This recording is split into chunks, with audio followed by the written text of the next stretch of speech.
Hello everyone, welcome back to Power Distribution channel. Today in this very special video, we're going to talk about power substation. A very common sight for most of you where a bunch of conductors and wire are meshed together to form this very gigantic structure where nobody knows about. So my goal on this video, I'm going to demystify all the mystery inside this very strict area only for you guys. So before we jump into the actual tour, let's take a look at the actual one-line diagram for this particular substation that I've cropped for the sake of simplicity. This substation houses a 3 power transformer which acts as a voltage conversion from 150 kV down to 20 kV or medium voltage. This substation not only acts as a voltage converter, but it also acts as a hub for another 4 substations. First, we look at the incoming transmission line or subtransmission line, which is overhead lines. The tower is hog type. It houses 2 times 280 mm squared AC as a conductor, and it's rated for 1100 amps of current. The hog type tower with a double circuit for circuit A and circuit B, and this is the phase mark for both of the circuit. First in line we have the storage arrestor, a voltage device which connected in parallel. The EMP MCA12 is the brand of the arrestors. We know that a storage arrestor is a very simple yet versatile device to dump the excessive voltage from lightning strikes or switching activity. It basically made from piles of zinc oxide varistors enclosed in porcelain varistors. It also have a diaphragm for a breathing of the arrestors. Usually substation arrestors comes with the counter device at the bottom to count how many lightning strike or voltage pass through the arrestor, since every device has a lifespan. And this is the arrestor on the substation. Next we have the CVT or capacitive voltage transformer and the coupling capacitor connected in parallel. CVT measure voltage either for the protection device and the metering or the billing purposes. The single line diagram for the CVT, and this is where the CVT resides on the substation. Next in the queue we have a wave trap or line trap connected in series with the transmission line. It captures high frequency telecommunication signal sent or broadcast by another substation or the control center economically using the existing transmission conductor.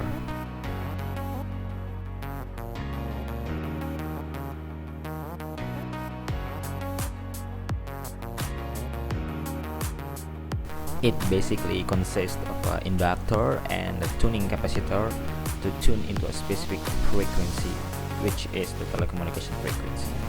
Next in the row we have the disconnecting switch or disconnector in series. Many people ask why we still need a disconnector since there is a circuit breaker. The answer is visual indicator. Most of the circuit breaker are enclosed in a dead tank or closed area, so engineers or technicians can't see whether the circuit breaker is actually open or closed.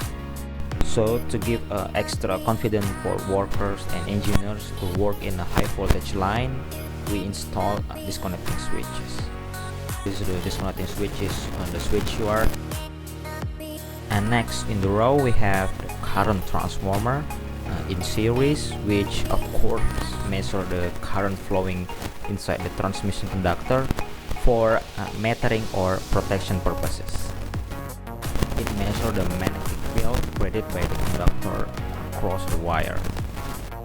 In this substation we use the hairpin or tank type current transformer, and this is the CT next to the disconnecting switches. The next device on the row is the circuit breaker. Circuit breaker is a special switching device that engineered to break high current that comes from faults or for normal operation. It breaks the current safely because the switch is enclosed in a high density dielectric medium such as sulfur hexafluoride. This is where the circuit breaker resides in the switchyard next to the current transformer and the disconnect. This is the individually operated CB with its mechanics, and this is motorized gang operated circuit breaker. Next on the line we have another disconnecting switches which connect the incoming transmission line into the main bus bar on the substation.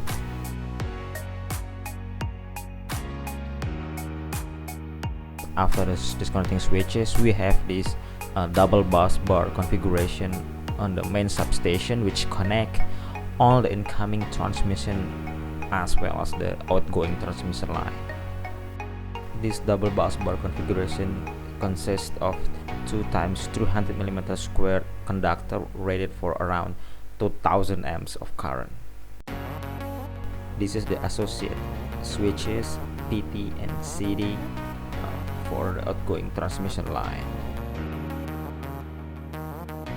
Next, we have another disconnecting switches.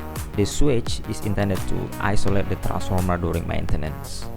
Then we have another circuit breaker which protect the transmission line from downstream faults, as well as protect the transformer from incoming faults that coming from the transmission line. After the circuit breaker, we have the instrument transformer, which is the current transformer. It's intended to measure the current that entering the transformer, which is the incoming current. This kind of current transformer is very sensitive and accurate enough to be used as a metering for the billing purposes.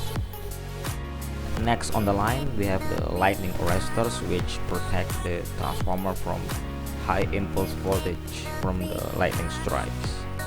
Finally, the energy from the transmission line enters the power transformer, which is the beating heart of the substation. This transformer converts the voltage from 150 kilovolt down to 20 kilovolt and rated for around 60 megavolt amperes of load. This power transformer has a very big cooling fan control the temperature inside the transformer. And we have arching horn on the primary bushings.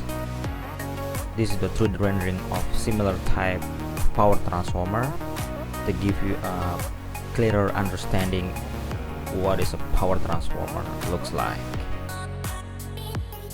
On the secondary side of the distribution transformer, there are 3 times 4 times 400 mm squared copper conductor which carry the bulk of the current which coming out from the transformer, which is around 1700 amperes.